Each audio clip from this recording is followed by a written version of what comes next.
मैं डॉक्टर सुनीता कुलश्रेष्ठ, सह आचार्य, MSc college, प्रथम वर्ष कला के प्रथम प्रश्न पत्र में आज कबीर के पदों की व्याख्या के श्रृंखला में विशेष महत्वपूर्ण पद की व्याख्या करा रही हूँ।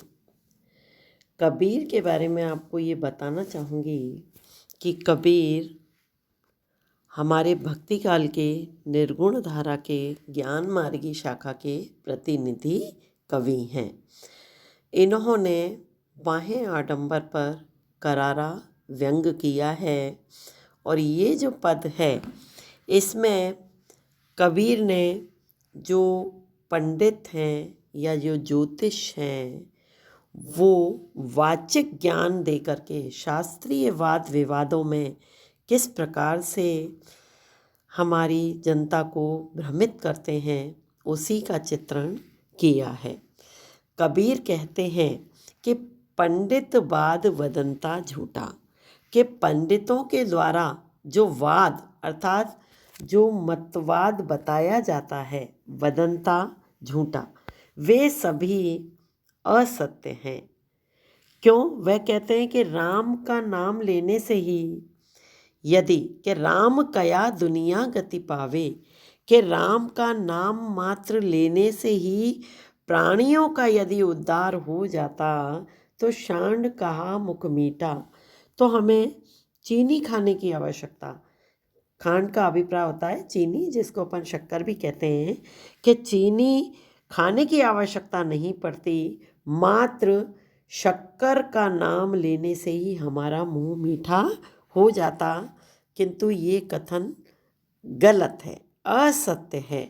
और पावक कया पावजे दाझे, कि यदि अग्नि का नाम लेने मात्र से ही पाँव जल जाए और जल कही तृषा बुझाई, और पानी का नाम लेने से ही यदि हमारी प्यास बुझ जाए, यानी तृषा का अभिप्राय होता है प्यास। और भोजन कया भूष जे भाजे, कि भोजन का नाम लेते ही यदि हमारी भूख भाग जाए तो सब कोई तिरी जाए। तो सब प्रत्येक व्यक्ति मात्र नाम लेने से ही, भगवान राम का नाम लेने से ही यदि हमें मुक्ति मिल जाए तो किसी भी प्रकार से कोई प्रयास नहीं करेगा। यानी यदि केवल नामोच्चारण से ही ईश्वर की प्राप्ति होने लगे तो ये कभी भी संभव नहीं है। आगे देखिएगा, नर के साथ सुआ हरि बोले, कि इंसान के साथ में, मनुष्य के साथ में जो तोता है वो हरि का उच्चारण करता है। यानी उसको जब हम कहते हैं राम राम तो वो राम राम कहता है, किंतु हरि प्रताप न जाने, किंतु वो राम के प्रताप को यानी उनकी महिमा को कभी भी नहीं जानता है, क्योंकि वो तो महाअज्ञानी है। इसीलिए यदि वो जो कबहू उड़ जाई जंगल में, यदि अज्ञानतावश वो उड़ करके जंगल में चला जाता है तो उसका हरि बहुरी न सुरते आने, तो उसको दोबारा बहुरी यानी दोबारा उसे ईश्वर के नाम का स्मरण नहीं होता है, क्योंकि वह तो हमारे रटने पर, हम जब रटवाते हैं तब राम राम कहता है, बाकी उसको राम की महिमा का ज्ञान ही नहीं है, तो वो उसका उद्धार नहीं होता है। वो अब सांची प्रीति विषय मायासु, हम लोग क्या करते हैं, कबीर ने कहा है कि हमारा कोरा दिखावा है, हम केवल पाखंड करते हैं, किंतु वास्तव में हमारा जो प्रेम है वो तो विषय वासना और मोह माया से हम सच्ची आसक्ति रखते हैं। और इसीलिए हम देखते हैं कि यदि हम लोग जो ये चाहें कि अभी नहीं, हम बाद में राम का स्मरण कर लेंगे, कभी ईश्वर स्मरण का समय ही नहीं आता, क्योंकि मनुष्य को जन्म लेते ही मोह माया अपने चंगल में फंसा लेती है। और हम फिर क्या करते हैं कि साची प्रीत विषय, हम उससे मोह माया से प्रेम करते हैं, हरि भक्तन सु हांसी, और जो ईश्वर की भक्ति करते हैं यानी जो सच्चे भक्त होते हैं, हम उनकी मात्र हंसी उड़ाते हैं। यानी हम कहते हैं पागल हो रहा है ये तो, क्यों? क्योंकि इस ईश्वर स्मरण का हमारे पास में अवकाश ही नहीं है। हम अब कबीर ने क्या कहा, कहे कबीर प्रेम न उपजो।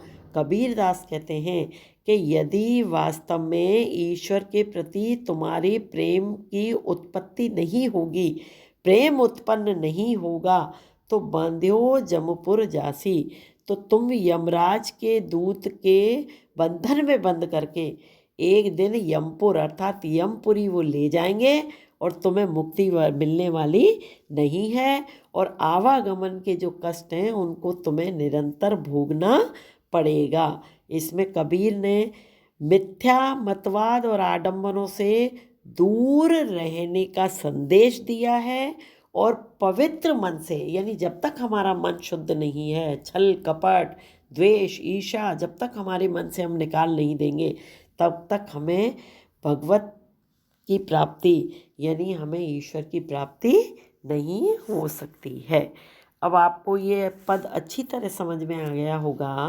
अब इसमें हम देखते हैं कि कबीर ने बाहें आडंबर का विशेष बिंदु के अंतर्गत पहला हम बताएंगे कि बाहें आडंबर का कबीर ने करारा व्यंग किया है, और उसके बाद में कबीर ने ये भी कहा है कि कथनी और करनी में अंतर होता है। यदि हम कह करके ही यदि हमें उसकी प्राप्ति हो जाए तो इंसान को कर्म करने की आवश्यकता ही नहीं पड़ेगी।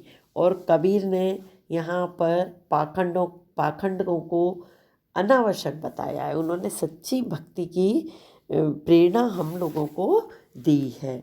और कबीर ने तरह तरह के दृष्टांत दिए हैं। जैसे अपन देख रहे हैं कि उन्होंने चीनी है, अग्नि है, उसके बाद में भोजन है, इन सब के जो उन्होंने उदाहरण दिए हैं, तो इसमें दृष्टांत अलंकार भी है। और कबीर की हम इस पद के अंदर विशेष रूप से ये बताना चाहते हैं कि कबीर ने इस सत्य को उद्घाटित किया है कि यदि हम जन्म मरण के बंधन से मुक्त होना चाहते हैं तो हमें ईश्वर के प्रति सच्ची भक्ति करनी होगी, और अन्यथा हम इस जन्म मरण के चक्र में निरंतर फंसते चले जाएंगे, और हमें बार बार इस योनि में यानी हमें मोह माया के कष्टों को झेलना पड़ेगा। अब कहे कबीर इसमें अनुप्रास सौंदर्य है, उसके बाद में तोते की जो रटंत शक्ति है उसका चित्रण कबीर ने किया है। अब अगला पद हम नेक्स्ट वीडियो में समझेंगे। धन्यवाद।